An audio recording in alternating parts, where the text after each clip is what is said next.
What's going on, guys? Today we got this Jeep Wrangler. I'm not sure what year it is, but the customer complaint was, well, they want to do a few things. One was this side, the passenger side, fog light is not working. And the second thing was he said he wants to maybe replace the headlights. So I came and checked, and of course he told me the bulb was new, which I believe because I tried the same bulb on the other side and it's working, so I believe him.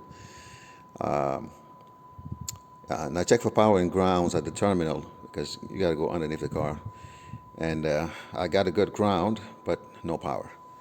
So I haven't checked into any diagram right now to see if the two fog lights have different power supply, meaning independent fuses. So I'm not sure. So now I'm just looking at the fuse diagram right here, trying to narrow it down quickly before I get into wiring diagrams. And if they do share the same fuse, then we may be having an issue with a broken wire, right? Because one side is good. So what I've done so far, because I was basically trying to clear some space here in order for me to get access to the headlight, since he wants to replace that. When I did that, then I realized there was a bulb connector right here. And this connector has a wire that is quite similar to the one that's going to the right side fog light. Power wire. It's a white wire with a red trace, which is right there. I don't know if you can see it. Right next to these, this is the first wire, it's a ground wire, I think, and that would be right there. That white with a red trace, I believe that's the one going straight to the fog light on the passenger side. And then, of course, goes up here and goes to the fuse box. So I check for power coming from this end of the car, just to split the circuit, and I couldn't get power from that end of the circuit either. So it lets me believe that maybe we may have two different fuses for this thing. So now it's just a matter of trying to narrow it down to which one is what. So since I can't make out what's going on here, it's kind of like confusing to me right now. I mean, I see something around here saying fog light early on. Not sure anymore. Where was it? Right there, fog lamps. And two. 1 and 2. Okay, it would be these two. This one, fuse, and that one. There you go. These are the two fuse, M1, M2. Clearly, okay, M1 and M2. So let's trying to see. Probably not going to get power until I power the lights. Usually that's how it works. I get 12 volts here. I got 12 volts there. Okay, so that's working. 12 volts here. 12 volts there. So definitely the power feed is okay from this side at least. Now going from this side of the box all the way out might be a different situation. And this is assuming, like I said, that we have different fuse box. Okay, so upon examination, this fuse box only has one fuse dedicated to the fog lamps, and that is the same fuse for the trailer lighting also. So we know one of the fog lamps is working, so the fuse is also working. We checked it.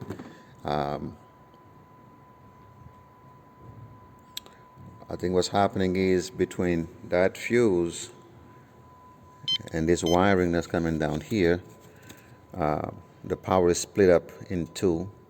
One is going to this side of the fog lamps on the passenger side, the other one is going there, and they are independent of each other, I believe. That's the only thing that makes sense to my mind right now. So again, I think that the easier fix would be just to run a power wire from one side, the working side, onto this side. That's I guess the most common sense repair at this point, because otherwise we're talking about backtracking from this bulb connector all the way back to the fuse box and dismantling the fuse box and trying to figure out where do we have a break in this wire. That might take a long time to achieve that, so I don't think I want to go that route, especially customers that do not want to pay. They already letting you know supposedly what the problem is when I charge him for diagnosis. It's like, well, there's nothing to diagnose really. I think it's just a connector.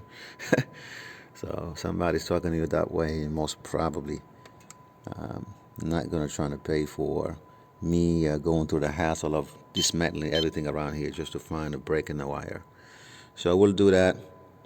I'm going to go and reconnect these things and run that wire, and I'll pick your gas back up once that fog light is working on the other side. I mean, the connector is also kind of mangled. It seemed like somebody was jamming something in it, probably to test it, and they literally just split the terminals and did a lot of mess. I'll try to get you a shot once I go underneath the car to show you that mess that they created there. But yeah, let me go ahead and get on it. Here we go. So this is the connector. Camera's probably not going to do it justice, but it's really kind of mangled, really. Somebody was stuffing something in there. Anyway, so I just kind of opened up the wiring harness. As you can see, the two wires that I'm interested in. One is right here. It's a white with some type of yellow trace on it, and this white one with the red trace that I showed you earlier on up top on the bulk connector side. So I'm going to just basically peel off some of the sheathing, and I'm going to wrap these two wires together right here and tape it up nicely, and that way now I have a constant power going to this side also, and it's clean installed. There's no need to have any type of extra wiring or something like that. All right, guys. Okay, so this is the gist of the idea there. Right, so I don't know if the camera's showing. This light is kind of bright, but you see, so I got both sides of both wires kind of peeled back a little bit. So now we're going to twist these two together, and once we do that, I could have soldered them together, but I'm just going to twist them because I'm in a really tight spot under the car, and that's why the camera angle is even crazy, and I can't get the good picture I want to, and my arm is getting numb against gravity here. All right. Well, I finally ended up putting on a solder joint on it anyway. As you can tell, let's put a solder right there just to be sure. It's not going to become a comeback on me later on. I'm sure you can see it now, right there. Alright, so let it cool off, and just want to wrap up these things.